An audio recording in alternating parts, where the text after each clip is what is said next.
সেলিম সাহেবকে তো শিখন্ডি করে সামনে রেখেছে, তার তো কোনো পাওয়ার নাই, সিদ্ধান্ত নেওয়ার ক্ষমতা নাই। মুসলমান আমজনতা ঠিক করুক কার পাশে থাকবে, কোথায় থাকবে। আমরা চেষ্টা করব যে আমরা মানুষকে ন্যায় দেওয়ার জন্য। আইএসএফের তো দৌড় দেখাই গেল। এরা যতক্ষণ সিপিএম এর পিছু না ছাড়বে ওর পার্টি আগামী দিনে থাকবে না। আপনি দেখেন, শেল্টার না দিতে পারলে, সাপোর্ট না দিতে পারলে কোনো মানুষই আপনার পাশে থাকবে না, আমার পাশে থাকবে। তো যারা ওখানে সংখ্যাগরিষ্ঠ 90% যারা মুসলিম, তারা এখানে বেআইনিভাবে এখানে কেন আসবে? আমি কেন তার আধার কার্ড করতে যাব? আমরা তো কারো কাছে 5,000 10,000 টাকার জন্য মাথা বিক্রি করি না। আমাদের নিজের খুব ক্লোজ লোক আছে, জ্যোতিবাবুর যেখানে বাড়ি ছিল নারায়ণগঞ্জ, সেখানের বাড়িতে গেছি, তো কোনো অসুবিধা তো খারাপ যেমন লাগে তেমনি আবার মানে ভালোও লাগে। কারণ যে নিজের ওজন না বুঝে এত আস্ফালন করে, মুসলিম ভোটাররা আজকের দিনেও অন্তত পক্ষে 50% মুসলিম ভোটার অত্যন্ত বিভ্রান্তিকর পরিস্থিতির মধ্যে দিয়ে তারা চলছে। তারা ঠিকমতো অনুধাবন করতে পারছে না যে আমরা কোন পার্টিটা করব বা কোন পার্টির সঙ্গে থাকব। কংগ্রেস রাজস্থানে যান, রাজস্থানে 10 বছর 15 বছর বিজেপি, তা আবার 10 বছর কংগ্রেস। মধ্যপ্রদেশে যান, তাদেরও ট্র্যাক রেকর্ড একই।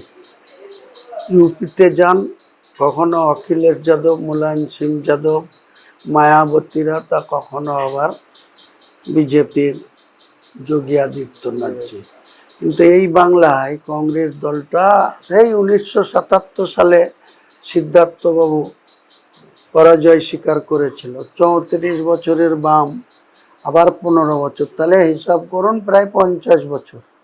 যে দলটা 141 বছর বয়স, সেই দলটা আজকে বাংলা থেকে ক্ষয়িষ্ণু থেকে কোনো, যাদের আমি 30 বছর কংগ্রেস করেছি, আমাদের ভোট 15% রিজার্ভ ছিল। যত কিছুই না হতো 15% মানুষ কংগ্রেসের প্রতীক দেখে ভোট দিত। তো সেই কংগ্রেসের আজকে 294টা আসনে লড়ে ক% ভোট পেয়েছে। দিন দিন ক্ষয়িষ্ণু থেকে ক্ষয়িষ্ণু হচ্ছে, ক্ষয়িষ্ণু থেকে ক্ষয়িষ্ণু হচ্ছে। সিপিএম আবার চেষ্টা করছে, তাদের যে অবস্থা, তাদের নেতাদের ওই সেলিম সাহেবকে তো শিখন্ডি করে সামনে রেখেছে, তার তো কোনো পাওয়ার নাই, সিদ্ধান্ত নেওয়ার ক্ষমতা নাই। ওই সুজন বাবুরা, তারপরে আমাদের বিমান বাবুরা, আরো অনেক বাবু আছে ওদের দলে, সেসব বাবুরা যা বলবে তাই শুনতে হবে। এখন মুসলমান আমজনতা ঠিক করুক কার পাশে থাকবে, কোথায় থাকবে। আমরা চেষ্টা করব যে আমরা মানুষকে ন্যায় দেওয়ার জন্য, তাদের মুসলমান সমাজের মানুষদের পাশে থাকার জন্য। যারা অন্যায় করবে তার পাশে আমি থাকবো না, মুসলিম হলেও।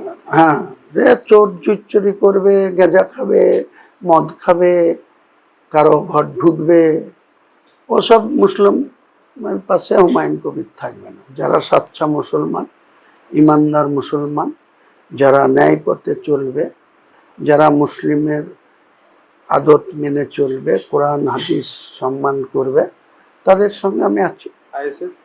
আইএসএফ এর তো দৌড় দেখাই গেল। এরা যতক্ষণ সিপিএম এর পিছু না ছাড়বে ওর পার্টি আগামী দিনে থাকবে না। আপনি দেখেন না, 2000 পেয়েছে, যার দৌলতে পেয়েছে সেটা হচ্ছে আব্বাস সিদ্দিকী, তার ভাই। সে মানুষের কাছে তার অনেক গ্রহণযোগ্যতা আছে। আব্বাস সিদ্দিকী নিজে একজন পীরজাদা ধর্মগুরু, তার সুবক্তা, কোরআন হাদিস নিয়ে বক্তৃতা করে, জালসা করে বেড়ায়। তাকে দেখে এই ভোটটা দিয়েছে। ওই বিমান বোসের পিছু ধরে আর সুজন বোসদের পিছু, সুজন চক্রবর্তীদের পিছন ধরে যে আলিমউদ্দিনে গেল আর এলো, গেল আর এলো, তো তারাই নর্থ 24 পরগনা, সাউথ 24 পরগনা, হুগলি, হাওড়াতে খাতা খুলতে পারলো না। তো ও আবার তাদের মধ্যে কি খাতা খুলবে? এই যারা ভোট দিয়েছে, অনেকেই ভোট পেয়েছে, আরাবুল আরো সব ক্যান্ডিডেট আমি দেখলাম 9 লক্ষ কত ভোট পেয়েছে। হ্যাঁ, তো এই ভোট কদিন থাকে দেখুন। শেল্টার না দিতে পারলে, সাপোর্ট না দিতে পারলে কোনো মানুষই আপনার পাশে থাকবে না, আমার পাশে থাকবে না। বঞ্চিত অনুপ্রবেশকারী হলেই বা মুসলিম, মুসলিম বলে কেউ অবাঞ্ছিত আমাদের ভারতের সার্বভৌমত্ব বা ভারতবর্ষের সংবিধান কোনো বিদেশিকে ওইভাবে তো প্রবেশ অধিকার দেবে না। হিন্দু সম্প্রদায়ের মানুষ ওখানে সংখ্যায় অত্যন্ত নগণ্য, তারা ওখানে যদি জমি জায়গা ভিটে ছেড়ে আসে তাদেরকে এখানে আমাদের ভারতবর্ষের ক্ষেত্রে স্বাগত জানাবে। হ্যাঁ নিশ্চয়ই, কেউ যদি ওখান থেকে অত্যাচারিত হয়ে আসে তাহলে তো নিশ্চয়ই ভারতবর্ষের সরকার তো এটা বহু হয়েছে। 1971 সালে বাংলাদেশের জন্ম হওয়ার পর অনেক হিন্দু সনাতনী ধর্ম এখানে এসছে। আবার আমি নিজে 2025 সালেরই 28শে সেপ্টেম্বর 12 দিনের জন্য 10ই অক্টোবর ফেরত এসছি। আমি নিজে গিয়ে দেখেছি ঢাকাতে বসুন্ধরা মার্কেট বলে একটা বিরাট মার্কেট, প্রায় 2000 দোকান আছে।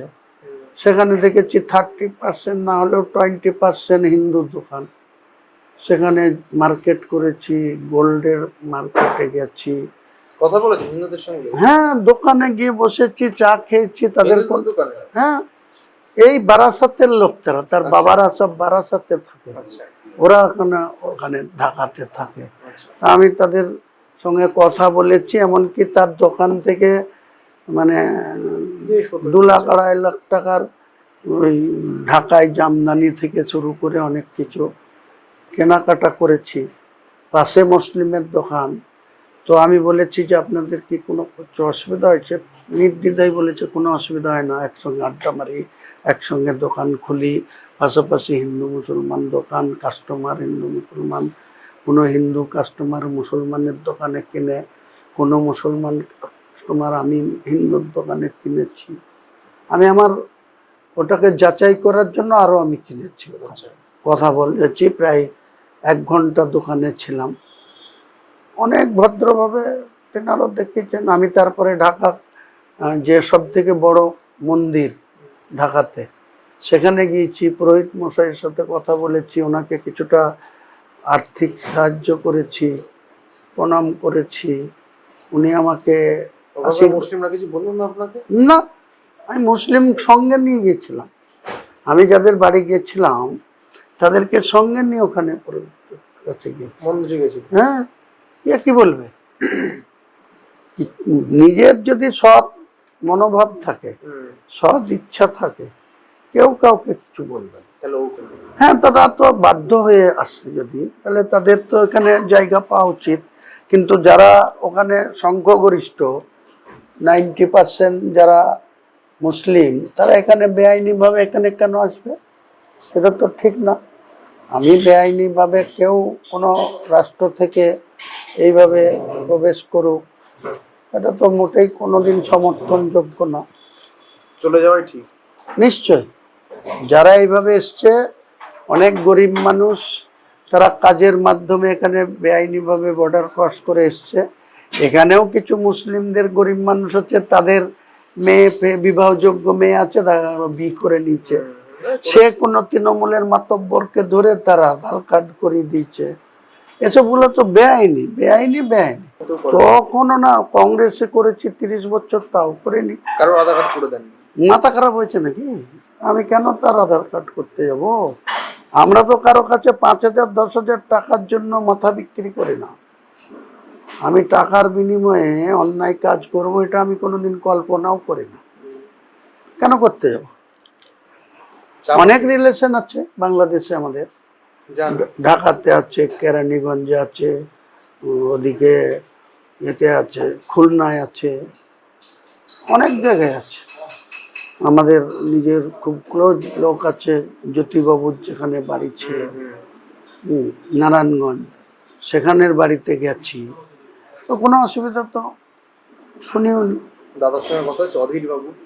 অজিতদার সাথে কথা ভোটের আগে হয়েছিল, ভোটের পরে হয়নি। ভোটের সময় বললাম যে দাদা আমি সাপোর্ট করব, সাপোর্ট নিলে, তো বলে দেখছি।